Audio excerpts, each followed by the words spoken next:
La mémoire vive cette semaine sur France Bleu Maine avec, comme chaque semaine d'ailleurs, un invité ou une invitée sartoise. Et là, c'est une jeune sartoise qui est venue nous rendre visite, Justine Davoine. Bonjour. Bonjour. Justine, sartoise, fléchoise même. Fléchoise, oui. Née à la Flèche et habitant encore à la Flèche aujourd'hui. Oui, depuis 30 ans. Ah, et ben vous en parlez avec, je sais pas si c'est de l'accablement ou vous en avez un petit peu marre Non, des fois c'est bien, puis des fois on a envie de partir. Ouais. C'est ça. Bon, vous avez encore le temps, comme vous dites, ça fait 30 ans, ça fait pas si longtemps que ça. Voilà, j'espère pas y mourir. Bon, on vous souhaite de connaître d'autres choses que la Flèche, c'est sûr. Enfin, vous avez déjà eu l'occasion de visiter le reste du monde, évidemment. Et surtout, vous écrivez. Alors, vous écrivez, Justine, depuis pas très longtemps, mais visiblement, pourtant, c'est très, très central dans votre vie. Alors, ça fait pas très longtemps, non, ça fait à peu près 2 ans, mais l'envie était là depuis longtemps. Le temps était pas là.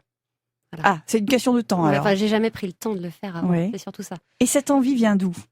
Alors là, je sais pas, j'ai pas de réponse toute faite à ça, je suis désolée. Non, pas toute faite, on va essayer de fouiller. Non, mais alors. voilà, non, déjà petite, j'écrivais, je m'inventais des histoires que j'écrivais comme ça sur du papier. Et ouais, depuis longtemps, j'avais envie d'écrire vraiment quelque chose de concret. Et du coup, un jour, j'ai allumé mon ordinateur et je me suis dit, bah, tu te lances et puis voilà, quoi. Ah oui, alors qu'avant, ce pas n'avait pas vraiment été franchi. Et une fois que c'est parti, après, ça va tout seul, quoi. C'est le coup de démarrer. Et vous sauriez dire pourquoi ce jour-là est arrivé comme ça? Après, je pense que c'est plus rapport à ma vie privée que je l'ai fait à ce moment-là. D'accord. Bon, des choses secrètes que vous allez garder pour vous. Voilà. Mais en tout cas, il y a toujours forcément un déclenchement, ça c'est sûr.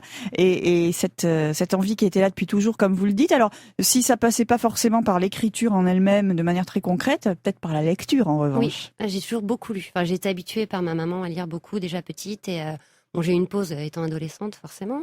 Et après, je m'y suis remise et ouais, je lis énormément de bouquins, 2 à 3 par semaine des fois. Enfin, voilà, c'est une passion, quoi. Vous lisez quoi? Beaucoup d'auteurs français. Anna Gavalda, je suis fan d'Anna Gavalda. Oui.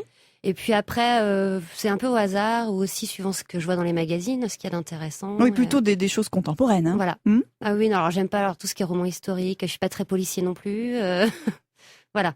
C'est des romans avec beaucoup de personnages en général et puis écrits de façon, enfin voilà, c'est très léger, des choses qui se lisent toutes seules, quoi. C'est ça que vous aimez? Oui. Et c'est la façon dont vous écrivez aussi, dont vous essayez d'écrire? Voilà, c'est ça aussi. Que ce soit accessible à tout le monde, en fait, qu'il n'y ait pas de grandes phrases. C'est pas de la grande littérature, ce que je fais. Ça, c'est certain. Il n'y a pas des grands mots, il n'y a pas.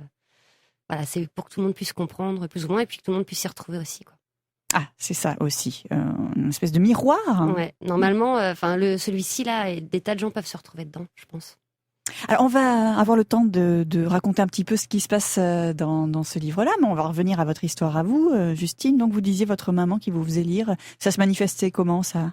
Elle me donnait l'habitude, quand j'étais petite, avant de me coucher, de lire un chapitre. Alors, à l'époque, c'était La Comtesse de Ségur, La Bibliothèque Rose. Mais c'était, voilà, tu lis un chapitre. Elle me forçait pas, mais tu lis un petit chapitre avant de dormir. Et toute mon enfance, ouais, ça a été comme ça. Enfin, on est 3, elle nous a habitués comme ça. Et c'était pas vraiment une contrainte. Ah non, puis je me serais pas forcée non plus. Non. Et alors ça, c'était les livres entre guillemets imposés, La Comtesse de Ségur, on est toutes, je dis bien, passées par là, voilà. Tous peut-être pas, mais les filles, ça c'est sûr.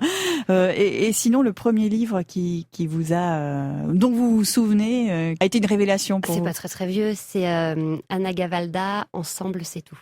Alors pourquoi ce livre? Parce qu'il y a énormément de personnages et quand je l'ai terminé, j'en aurais pleuré de les quitter. C'était ah oui non, c'est un gros truc, il doit y avoir 500 et quelques pages.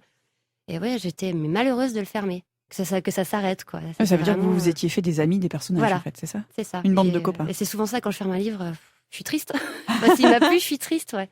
Et vous, quand vous finissez un livre que vous écrivez, quand vous avez terminé le vôtre, c'est triste aussi comme aventure? Non. Non, puis je le relis pas. Une fois que c'est fini. Ah oui. Celui-ci là, je l'ai jamais ouvert. À part à la première page pour mettre des petits mots aux personnes, mais et puis je veux surtout pas, parce que je l'ai tellement lu et relu que il me fatigue. Bah c'est ça, voilà. Et vous êtes passé à autre chose en fait. Hein. Vous avez mis dedans tout ce qu'il fallait y mettre. Voilà. Et puis maintenant, c'est horrible à dire, mais je le supporte presque plus. Donc j'en ai pas d'exemplaire chez moi. Non. Bon, quoi qu'il en soit, si vous ne voulez plus le lire, ce livre, j'espère que nos auditeurs, eux, auront envie de le découvrir. Justine Davoine, Fuis-moi, je te suis. Vous l'avez publié par Internet. Vous y racontez une histoire d'amour complètement gâchée par la jalousie maladive de l'un des deux. Et vous êtes notre invitée dans La Mémoire vive, Justine Davoine, sur France Bleu Maine.